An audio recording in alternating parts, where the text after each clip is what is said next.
Okay, 1302ers. So for this lecture, I am going to go over this idea of the tragic hero. Some of you have already completed your timed essay. I've been following your comments, your discussions on D2L. They've been very good, very good. We're going to primarily use Othello to discuss this concept. You may have seen that I have postponed the due date on the essay for about another week, maybe 10 days, to give you some more time since I've been a bit late on posting this lecture. If you want me to go in and reset the essay for you, if you're not happy with it, I'd be happy to do that. Just send me an email and give me about 24 hours to do so, since I'm knee-deep in grading as always. Okay, so to the lecture, The Tragic Hero. One of the things to keep in mind about theater is that theater and dramatic literature in particular, dramatic, if I can spell today, dramatic literature has a civic and religious, really the better term here would be spiritual purpose in most cultures. So theater, which is the enacting of dramatic literature,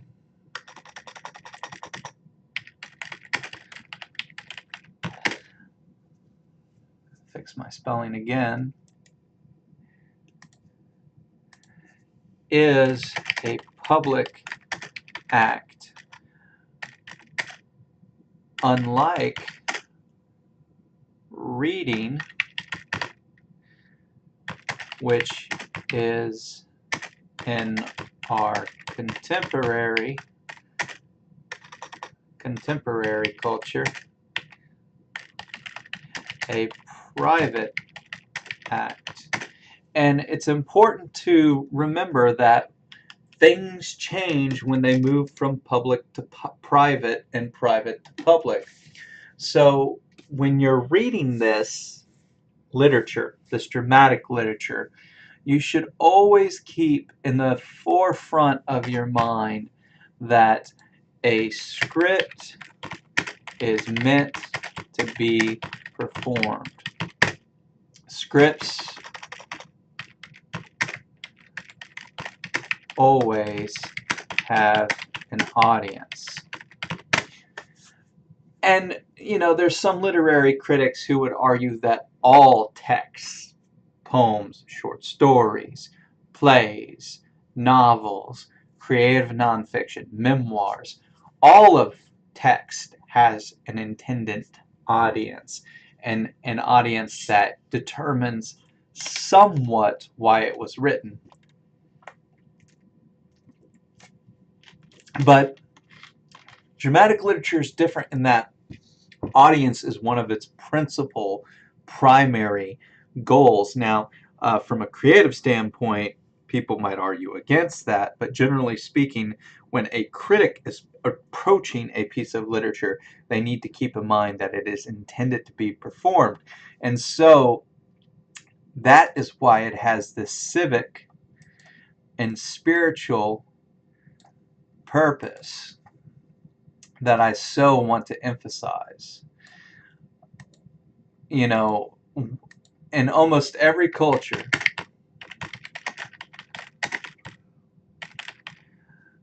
the last art form to no longer be censored is the stage, or is dramatic literature. In fact, there was still major censorship of plays in British literature all the way into the early 80s, and it wasn't until the early 80s that that really changed significantly.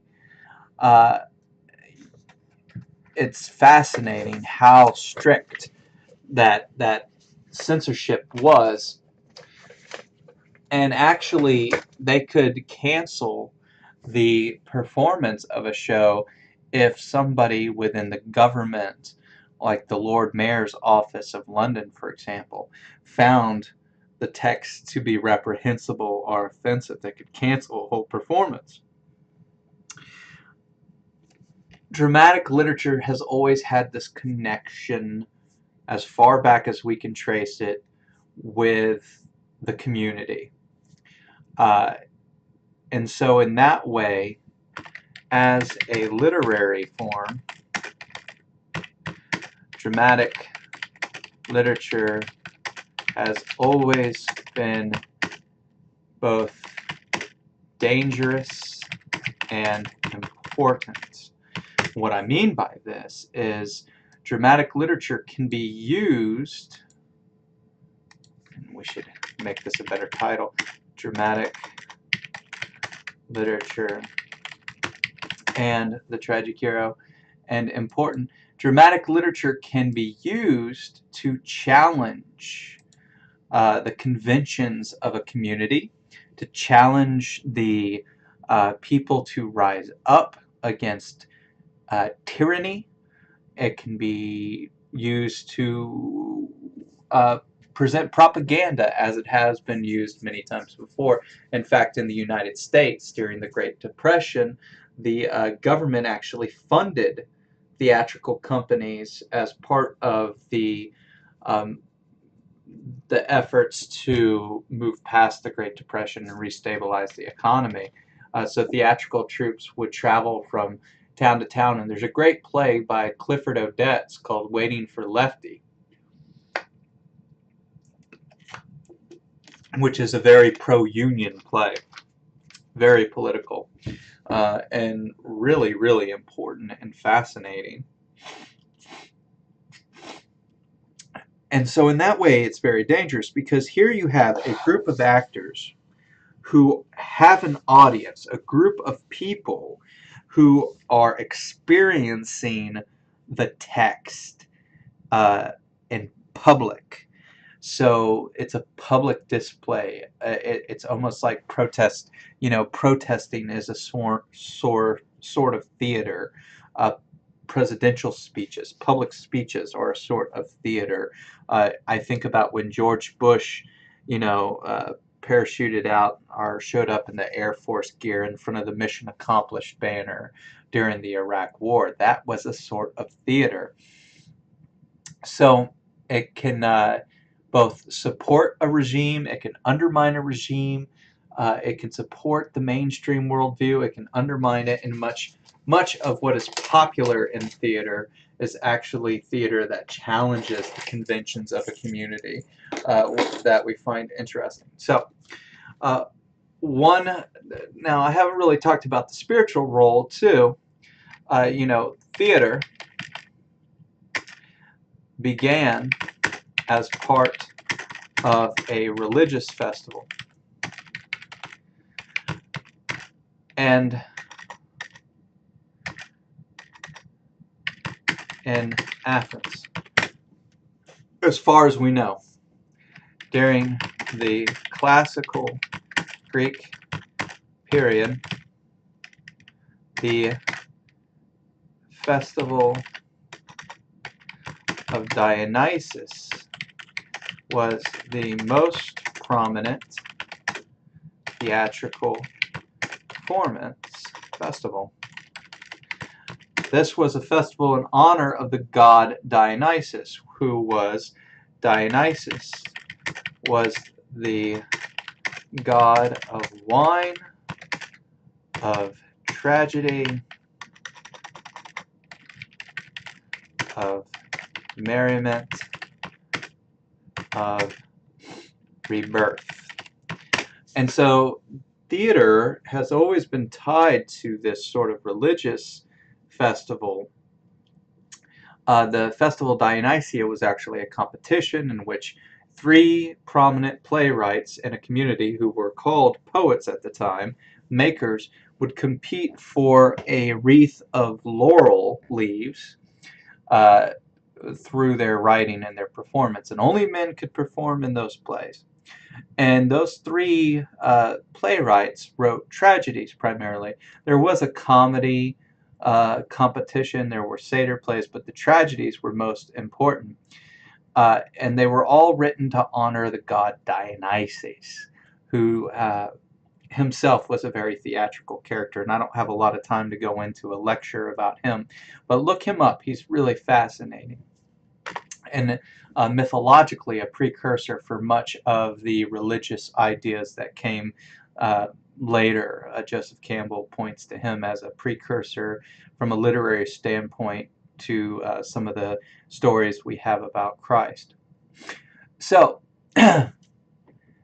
tied to a religious festival, dangerous. So how does tragedy come into this? Well, as many of you pointed out, tragedy as defined in your textbook, and we're going to look up that specific definition so I can give it to you as it is written in the textbook. Give me just a second here. Tragedy on page 1129 in the 13th edition, if you have the correct edition. 1129, here we come. Sorry, it takes a while to turn 1,000 pages.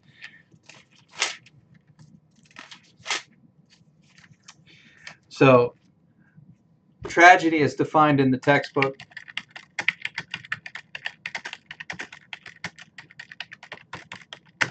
is a play that portrays a series of conflicts between human beings and some superior, overwhelming force. That's a great definition of tragedy. There are some issues with that definition that I have. Let's get rid of the you, second person, right? No second person.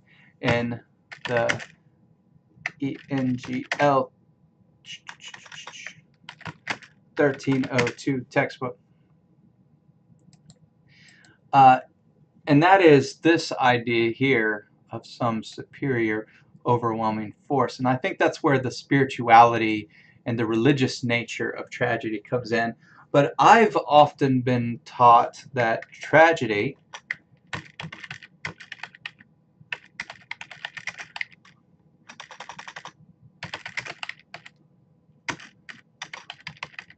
simply refers to a play where our protagonist meets an unfortunate end. What I mean by this is not necessarily death, although in most cases the protagonist does pass away.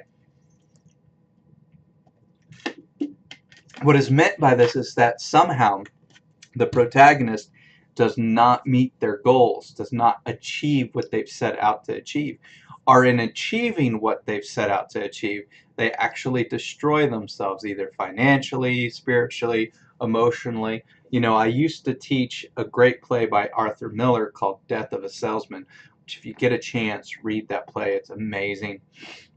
And in that play, the lead character, Willy Loman, we often debated whether Willy Loman was a tragic figure because he is not of the nobility, which we'll talk about that in a moment, why they need to be of the nobility. Now, some would argue he's of the American nobility, which is the middle class. You know, we have a tendency of romanticizing the middle class in our culture. Well, Willy Loman is a salesman, and he's able to buy his own home. He has a car. His kids graduated high school. Well, one didn't. But he never quite meets his goals. He always falls short of his goals. And the tragedy is his inability to accept that he will never be a rock star, or his son will never be a famous football player, or success, how he deems a success. He has these notions of what success should be, and he never achieves that. That's what makes him a tragic hero. Whereas a tragic hero like Othello, for example, he's already of the nobility. He's already heroic. He's already accomplished so much. His tragedy is in how he is unable to find satisfaction, our faith, our trust in that. And you see the same thing in a character like Oedipus, whose tragedy is too much curiosity. So, tragedy does not always have to be an external force working against the protagonist. Tragedy can also be a result of internal forces within the protagonist. As in the case of Oedipus, Oedipus could have just ignored the Apollo's edict, the Delphic oracle, Creon, but he is so prideful and so certain that he is not the one to blame that he eventually sets himself up to fail. He won't let go of his desire to find out the truth of these things. And so his curiosity actually leads him to his fall. So if you look in the section on Greek theater, which, like I said, I should have made you read Oedipus the King, but I think a lot of students already have to do this. You can look up the Aristotle's concept of tragedy, which should be central to your take on Othello and whether he is a tragic hero. And he gives you, Aristotle gives you some key concepts that I want you to take away and think about. And these will be important with your comparison between Othello and Troy Maxon. So the first thing is the hero's result. Aristotle, let's write this down, Aristotle's definition of a tragic hero. The hero's downfall is a result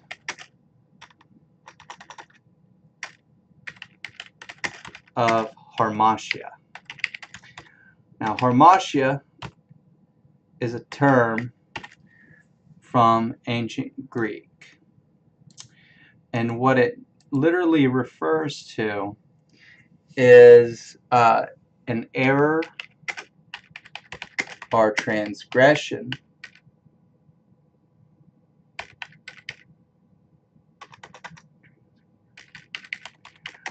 that is a result of the hero's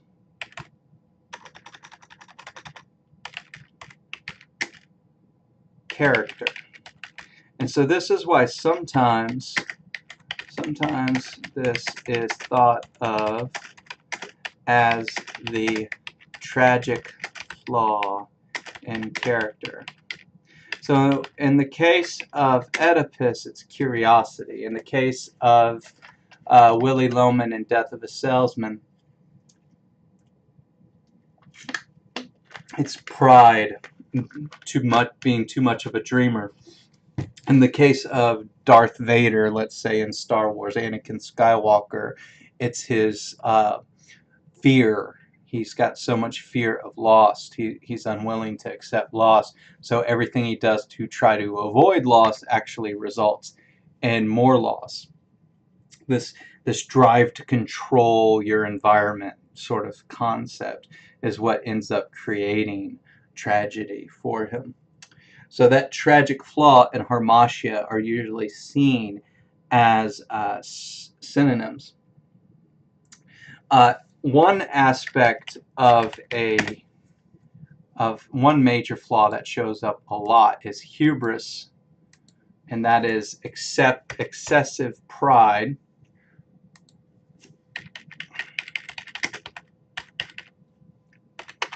And you can find examples of that in lots and lots of Shakespearean texts.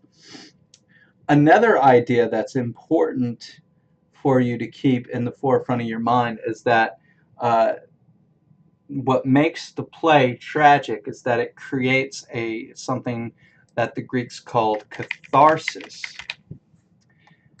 And catharsis is the purgation, purgation. Let's say that. That's the correct term. Purgation. It is the release of negative emotions, and that's what I mean by a civic and spiritual, spiritual role in a community. It actually serves that role because it forces the audience to release negative emotions. Another key component is this idea of recognition. The tragic hero must recognize the flaw, their harmatia,